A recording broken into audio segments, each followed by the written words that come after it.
This is a highly requested one, and I don't want to make it solely about one thing because, to be honest, that's how it is sometimes. We fixate so much on something that we don't allow other things to change or to grow or to become different in us. And yes, a broken heart hurts. What hurts more is having a ruined life from fear of a ruined moment. The limit that they couldn't love you by isn't the limit of love that you deserve or will ever have. Sometimes we think that the version of love is what all we deserve because we've all been given this. This is the condition that we've been receiving or lack thereof. And just because they can't love you doesn't mean that you stop loving you. Doesn't mean that you stop giving yourself what you need and caring for you and showing up for you and being present for you, because a lot of people get stuck in this lie that they're not lovable. They get stuck in this lie that it's dependent on how other people have treated me. Like, and even again, this is a lot more in this episode. This mountain that we're talking about is healing a broken heart and breakups and letdowns and trust. And that's not just in romantic relationships. Again, I make this distinction because I see it so often and it's always a conversation. But I need you to understand that this is even with like family members and friends and people in our lives. Sometimes we've stopped the amount of love we can receive because we base it on the amount of love we didn't receive. We've been conditioned to think that we are not good, that we're not lovable, that we're not cared for, because somebody else was hurt themselves and weren't able to portray that in our lives. So just because they can't love you doesn't mean you stop loving you. It doesn't mean you stop looking or receiving or growing in this particular thing. And I know it's sometimes easier said than done. I'm not saying that this is not a process, and this is why we're doing this, is what we're talking about this. We're working through this together because there has to be a process of growth, of identifying what's hurting you and not letting it continue to hurt others, and not letting it continue to, not even others. At this point, let's just be selfish for a little bit, not letting it continue to hurt yourself. Too many people are wrapped in things that have been said or done to them that they don't allow themselves to live in the life they need. It's not just romantic relationships. Again, it's letdowns and trust with everyone around us. Sometimes our friends, we think that we're not lovable because the people around us don't show us love. They don't make us feel seen, validated, and welcomed. And I want to address that here. I want this episode to be about you and about the way that you love you and the way that your heart that needs to be mended or mending is mended, and just that growth of allowing yourself to be the full version of you and not dictating how you love you based on how other people lack to love you.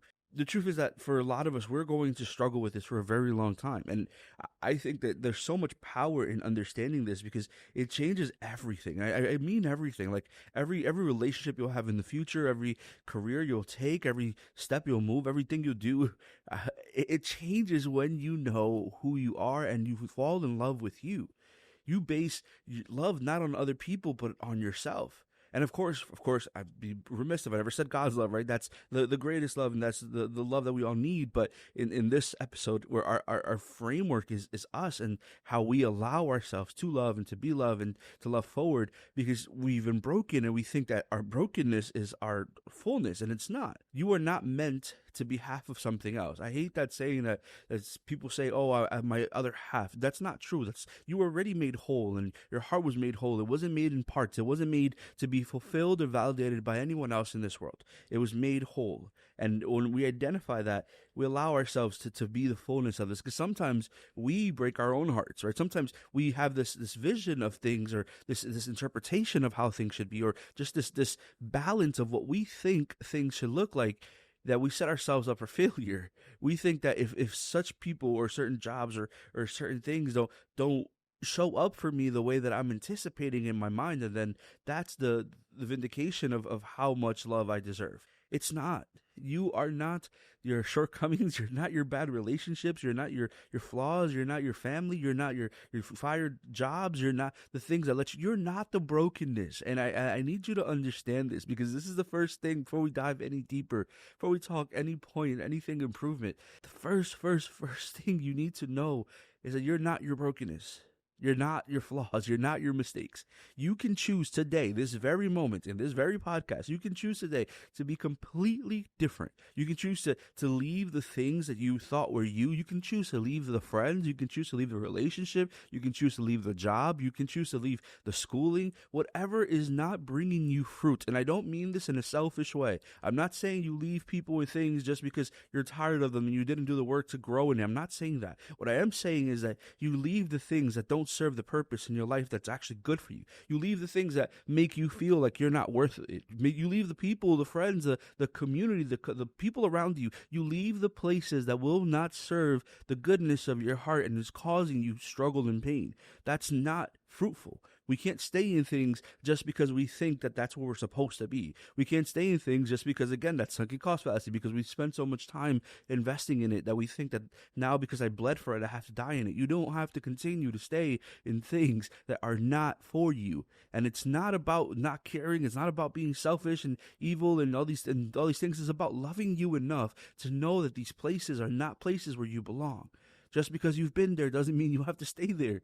You don't have to remain in these things. Now, when we talk about broken hearts, of course, the biggest conversation and always topic is relationships. It is romantic relationships at that. And we'll talk about a whole list of these things. But again, before those things, before we get to that, before we get to the person, we need to work on this person, us. We need to be able to say that I love me and I know me so deeply that no one's lack of love for me will ever dictate how much I love me, will never dictate how much I see me. And this is a stage of growing that a lot of people struggle in, because we've become conditioned to think that our brokenness and our flaws is who we are, and you are not those things. You are made whole and beautiful and purposeful. And until you live in that, people will tell you what they want to tell you and you'll believe them, because there's no identity in who you are. You don't know you enough to tell people that, no, that's not who I am, and I refuse to accept that. You don't love you enough to stand up for you in stages and places where people will continue to walk over you.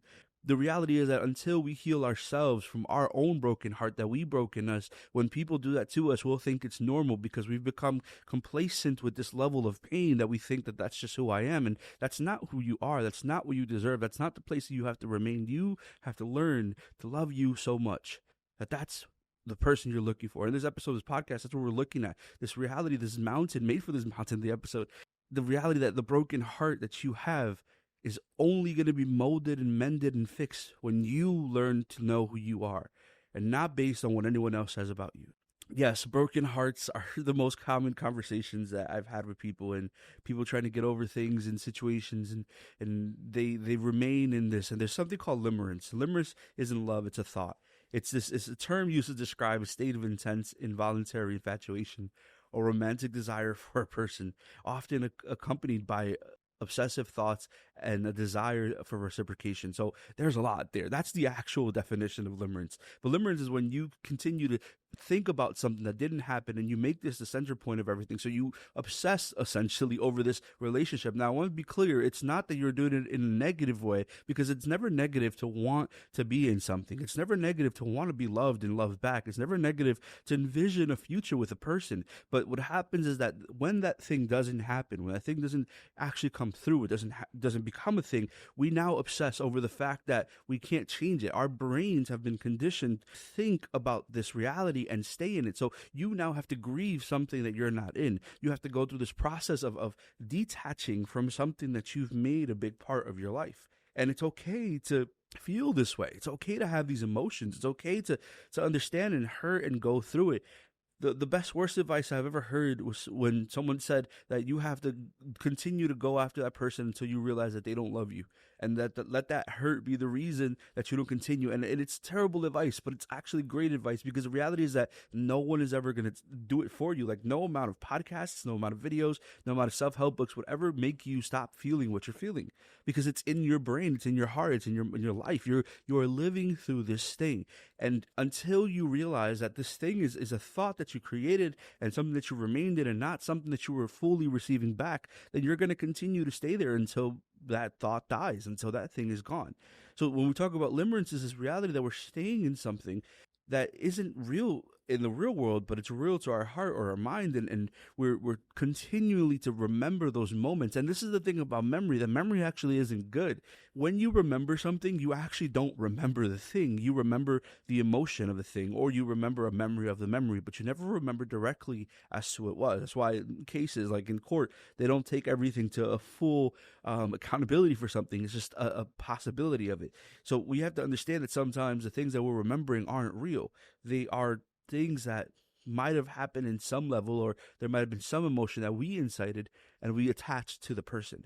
knowing that you can't be in there. And in Spanish, just that saying, lo casi algo, the things that almost was. I think the hardest thing to ever get over, the hardest relationships to ever heal from, are the ones that never existed, because it never gave you the clarity or the ability to fully break off of something. You remained in this state of limerence that we're talking about, because it now becomes this over obsessive thought of the possibilities of things and never the reality of what it was. You were in love with the potential, but not the tangible thing that you lived through. So it's harder to break off and break away from something that didn't happen, because you are still stuck in that thought of what could have happened. You're still stuck in potential, but I need you to understand that the only way you will ever heal this wound is by identifying the reality that if it was for you, you would have been in it. And I don't mean in the sense like this is mystical and God ordained and all these things. Amen, maybe, because God could have wanted that for you, but it wasn't something that was going to serve you in the stage and the season of your life. But I don't mean in that sense. I mean directly in the fact that if you were the only one putting work, that this is not a relationship that was effort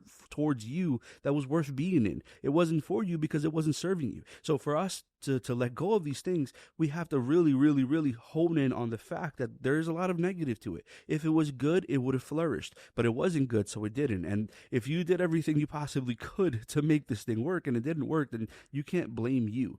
It's so hard to get out of these stages because we've made this a repetitive cycle in our brain. So knowing that this thing is not for you is being able to identify what it really is. Those thoughts, when they come, when we remind ourselves of it, we need to remind ourselves of that truth, that this isn't for me, because I don't have to beg people that love me to love me. I don't have to beg people that are around me to be around me. I don't have to beg the relationship that I want to happen for with a person that desires it too. You are going to be so miserable. Listen to me. You are going to be so miserable trying to be in something that doesn't want to be with you. You're going to be so miserable. And again, like I mentioned before, not just romantic relationships, but this is always the hard one for a lot of people. But you're going to hurt so much remaining in this place just because you think that it has to happen, and limerence and creating this thought pattern, this process of that. You're going to remain in there hurt because you don't allow yourself to leave. And I need you to remind yourself of that. When you're going through this stages, when you're healing through this, when you're dealing with this struggle, remind yourself of what it is and how hard it is and how much you beg. And then really sit back. And I always tell this to people, give yourself advice.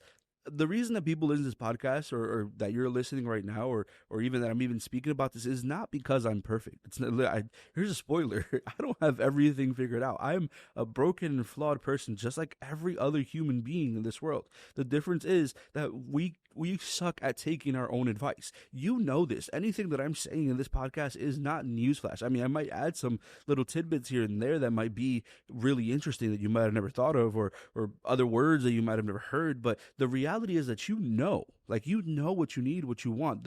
We just need someone else to tell us. We need someone else to walk through us and guide us. And I do tell people, if you were the person that had to give yourself advice, what would you say? If you were not, if it were not you, you were outside of this situation, what would that person tell you? Most likely, for most people, they wouldn't tell you, oh, they don't love you, so try harder. No, they would tell you, no, take what they're giving you and go with that.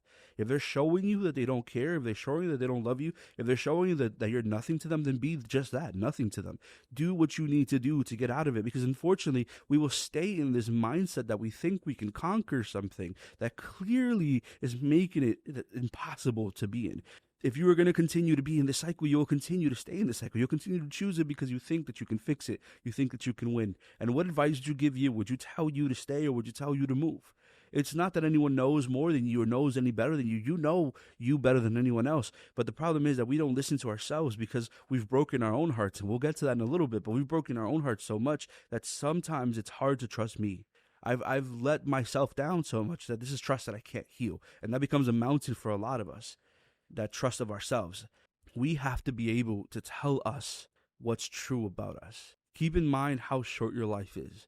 And this is a big, big point for a lot of us.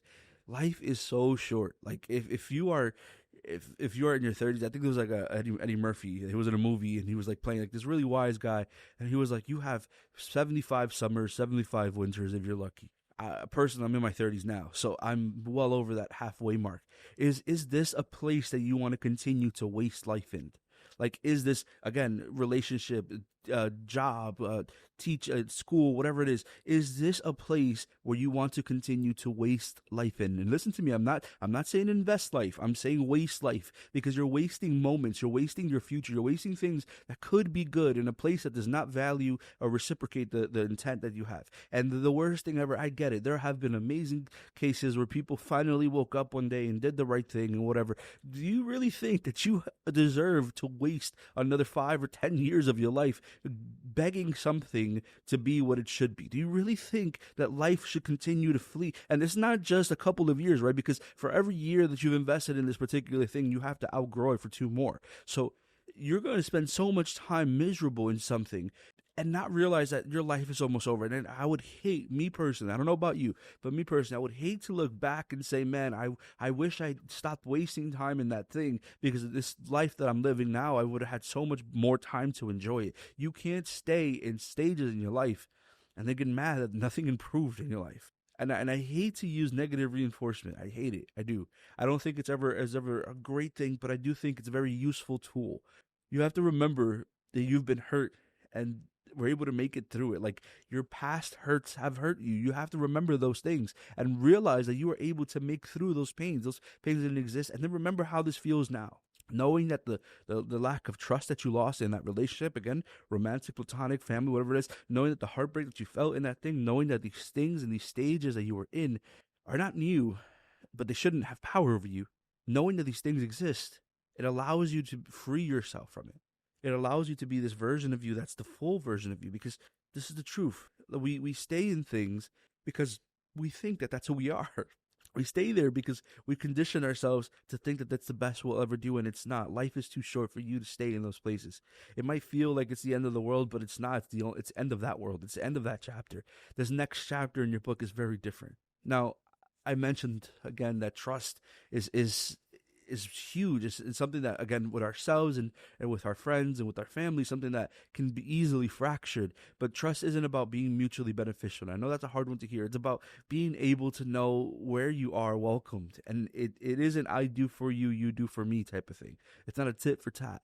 Now, when we give trust to people, this is that heartbreak, that wound that is, I feel like it's actually harder than romantic relationships. I feel like when we lose trust with family members and we lose trust with friends, it hurts more. I not just feel, I know it hurts more than that of a romantic relationship. Why? Because in a romantic relationship, you put your heart up for this reality that it might be broken, right? That's the only way you'll ever be fully loved, is by you being fully vulnerable. And without you being vulnerable, there's no way that you can ever authentically give and receive love. There's no way that you can be this full version of you that loves forward and loves fully. And that's a real reality in relationships. But when romantic relationships, but when it comes to family members or it comes to friends, I think this one hurts more, because we've expected them to safeguard us, because they don't have any benefit in terms of like romantic relationships do.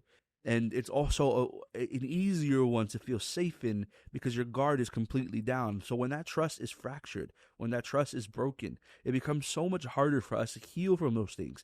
I'm not saying that trust means full access and full control, or forgiveness rather gives full access and full control. But when we're talking about trust, it's not about what someone can do for me or what I can do for them, but how I'm willing to allow myself to be free around these people. And it's a very difficult one. And for me personally, that's a huge one, because I have a very small circle of friends that I am very intimate with. And for me, it's super important, because I'm not allowed, not that I'm not allowed, but it's very difficult as a person that's like on social media and as a speaker and as a traveler, it's very difficult for me to just take my shoes off, right? The metaphorical shoes, and relax. And I need the people around me to be the safeguard for me, because there is no space for me to do that. So it needs to be those people. And when that type of trust is ever fractured, that becomes the hardest thing to break, because this is where you're safe. This is where you're free. This is where you're openly you. This is the reality of this, that it's so hard. So what I mean safeguard, right? I mean this place that we're talking about, this reality where we are free to be us. And the reason that's so hard is because this is the most vulnerable you will ever be. The people that you trust the people that are around you should never be trust that I do for you because you did for me. It should be I trust you fully, and I love you so much that I would do anything for you without the necessity of you doing something back for me. Why is that so important? Because I think for a lot of people, we think we earn trust by having either like dirt on people or evidence on them, or being beneficial for them in any season. There are people in my life that I love dearly, but that can never do anything for me. And it's not about them not having resources or them not having access, but the places that we are very different. And the things that I need and I require in my life are not things that they're able to provide for me. So in that situation, in that particular case, that is an authentic version of love and relationship and trust, right? Because it's not I'm around because you can do something for me, but it's around because I love who I am around you. And this is the hugest thing. Sometimes trust is broken, but it doesn't mean that you become afraid to trust again. Now, when we see this in relationships, and again, not romantic, I mean, yes, romantic too, of course, but in the greater light of like family members and friendships, there are times where there are things that we've done and we've wanted, or they've done and they wanted, and it might have fractured the trust. It might have fractured the relationship, and now we find it hard to love these people back, and we find it hard to connect with them again. I need you to understand that there is no magnitude of badness that could ever make you love someone less. Yes, they might have done something terrible. I mean, I guess like killing somebody, like si te matan el perro or algo así. If they do something terrible to you, okay, that might be a little tough. But there's no magnitude of badness that they would do that would change the relationship or the thought that you had with them. Even if they did something so terrible that you think you hate them, in the depths of who you are, you've created so much attachment, so much love with these people that it becomes difficult. So what happens here is that we become afraid to open up and trust other people, because if a person that I love dearly would do this to me, then what stops someone that I barely know? I need you to understand that that is the worst way to live life. Like, it's terrible to build these walls up thinking that they're walls when they're really jail cells. You are creating a prison around you because you think that if you safeguard your heart to any friends or any family or anything like that, that you are now going to never be hurt that way. And yes, maybe that's true. Maybe you won't be hurt that way. But the reality is that you will never be loved fully, because it's impossible to be loved if you're not vulnerable. Like that same thing we said before, that if you're not open in this reality to trust and to love and to invite, that you'll never be. And you'll sit in this lie. It's just no way to live. It's a lack of trust. It actually leads to things like paranoia and fear and anxiety and doubt. Why? Because you think that everyone's out to get you. I think the hardest way to live life, yet the best way, is to think that everyone has good intentions, but not give them enough power to prove you wrong. What I mean by that is believe that people are good. Believe that people are there for you and they want to offer something to you and they want to be a part of something with you. But then don't give them enough power where they control everything around you. There's something we talked about before, the Pygmalion effect, right? Last episode, if you didn't hear it, it's self-fulfilling prophecy, right? So you have high expectations and it leads to improved actions, right? When you believe about yourself in that, but also the negative component of it where you believe that something's going to fail, right? That you guarantee a self-fulfilling prophecy, you guarantee that this thing is going to fail. So what happens in relationships, that because we've seen them through the lens of brokenness, that every relationship we now have comes through that same lens. It has to be filtered through that. So we don't allow ourselves to be full with people because we've been hurt by other people. And then again, this vicious cycle, because we've been hurt by other people and we don't allow ourselves to be full with people. Now these people don't have the full us, so they can't love us fully. So we see that, we feel that, but we don't know that we caused that. We caused this because we don't allow people to in, we don't allow ourselves to be trusted. We have paranoia, we grow in anxiety, we grow in all these things because we are afraid to trust. Now, I'm not saying you give everybody everything and all your information and let them steer the boat, but I am saying that at some point in your life, you're struggling with this, or even if you're not, just at some point you have to realize that you need people, right? You need to trust people. And actually, we don't have that much time, and I won't dive super into this, but these are actual psychological studies, scientific studies that have been done, that for our health, our personal health, literally like every aspect of it, even to the sense of like heart health, and diabetes and all these things, you are significantly more healthy when you have a community behind you, when you make friends. And this is why, like, I think like episode 1 or 2, when we talk about the mountain, the biggest mountain that a lot of people face is not just this mountain of broken hearts, it's also a mountain of solitude. Like, they seclude themselves so much because they've been hurt, or their trust has been broken, or they've lost relationships. They seclude themselves so much that they live on this mountain of solitude and are hurting themselves, not just physically, but mentally and emotionally, because they don't allow themselves to be open to that. They don't allow themselves to live in something. They don't allow themselves to grow. You cannot love someone who is not open to being loved. Like, this is the reality. We won't be able to love ourselves.